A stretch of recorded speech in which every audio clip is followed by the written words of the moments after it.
আমরা পুরো আলোচনাটাকে 4টা ভাগে সাজিয়েছি।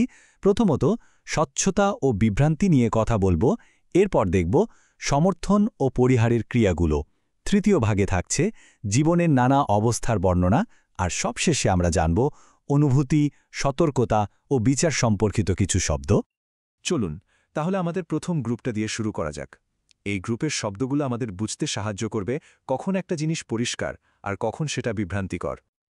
আচ্ছা, প্রথমেই আসি ভেগ আর অ্যাম্বিগুয়াস শব্দ দুটোতে। শুনতে প্রায় একই রকম মনে হলেও এদের মধ্যে কিন্তু একটা সূক্ষ্ম পার্থক্য আছে। ভেগ মানে হলো অস্পষ্ট, যেখানে যথেষ্ট তথ্য বা ডিটেলস নেই। ধরুন কেউ বলল আমি তাড়াতাড়ি আসছি। এখন এই তাড়াতাড়ি মানে ঠিক কখন? 10 মিনিট পর নাকি 1 ঘন্টা পর? এটা কিন্তু পরিষ্কার না। এটাই হলো ভেগ।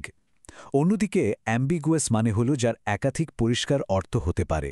যেমন একটা বাক্য যদি হয় উই স হার ডাক, এর মানে হতে পারে আমরা তার হাঁসটিকে দেখেছিলাম, আবার এটাও হতে পারে যে আমরা তাকে মাথা নিচু করতে দেখেছিলাম।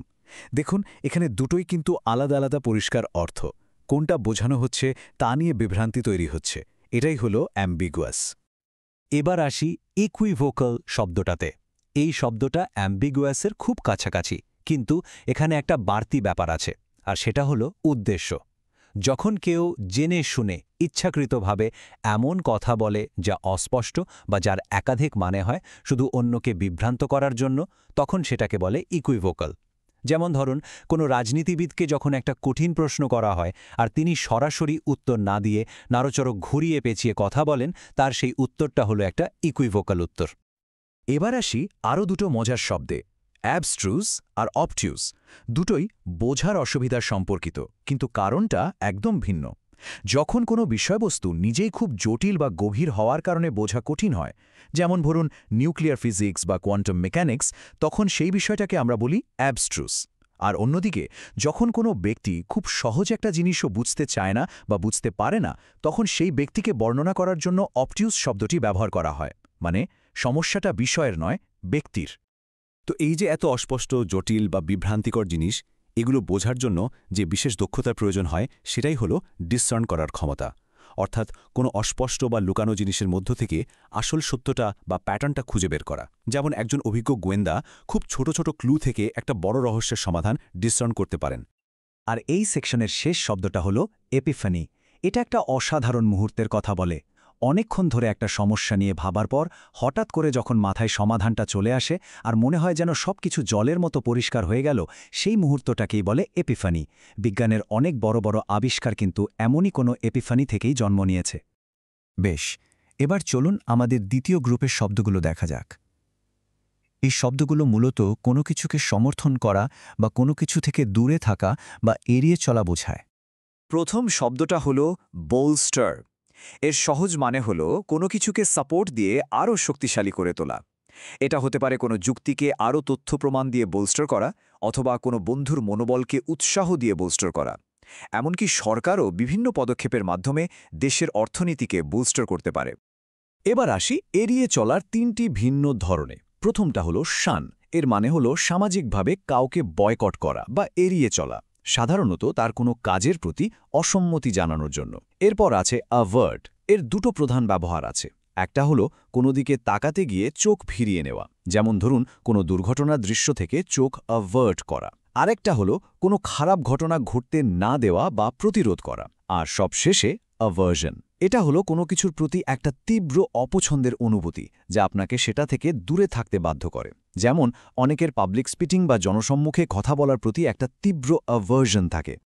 আমাদের তৃতীয় ভাগের শব্দগুলো বিভিন্ন অবস্থা বা পরিস্থিতি বর্ণনা করার জন্য খুবই দরকারি। চলুন দেখে নেওয়া যাক। এখানে আমরা দুটো একদম বিপরীত শব্দ দেখব, ক্লেমেন্ট এবং ইনক্লেমেন্ট। ক্লেমেন্ট মানে হলো মৃদু, শান্ত বা দয়ালু। এটা যেমন সুন্দর, মনোরম আবহাওয়ার জন্য ব্যবহার করা যায়, তেমনি একজন দয়ালু বা ক্ষমাশীল ব্যক্তির জন্যও ব্যবহার করা যায়। আর এর ঠিক উল্টোটা হলো ইনক্লেমেন্ট। এর মানে হলো কঠোর, দুর্যোগপূর্ণ বা মারাত্মক। আমরা সাধারণত খারাপ আবহাওয়ার ক্ষেত্রে ইনক্লেমেন্ট ওয়েদার কথাটা ব্যবহার করি। এর পরের জোড়াটাও বেশ বিপরীত।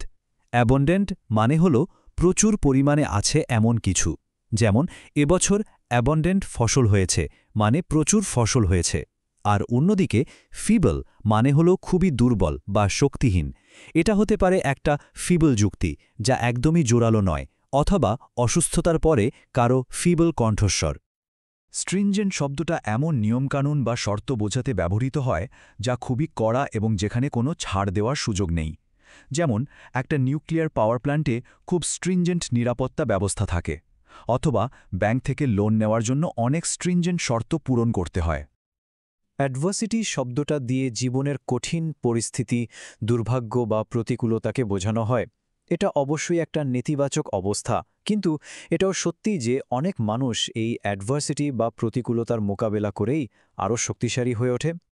ট্রানজিয়েন্ট মানে হল যা খুব অল্প সময়ের জন্য থাকে, অর্থাৎ ক্ষণস্থায়ী।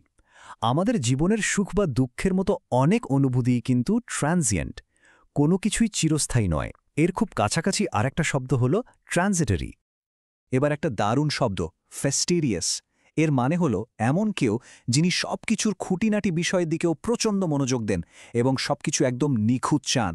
কাজে বা পরিষ্কার পরিচ্ছন্নতার ব্যাপারে সামান্যতম ত্রুটিও যারা সহ্য করতে পারেন না, তারাই ফেস্টিরিয়াস। যেমন হ্যারি পটার থিম পার্কের ডিজাইনটা এতটাই নিখুঁত যে এটাকে ফেস্টিরিয়াস ডিজাইনের একটা দারুণ উদাহরণ বলা যেতে পারে।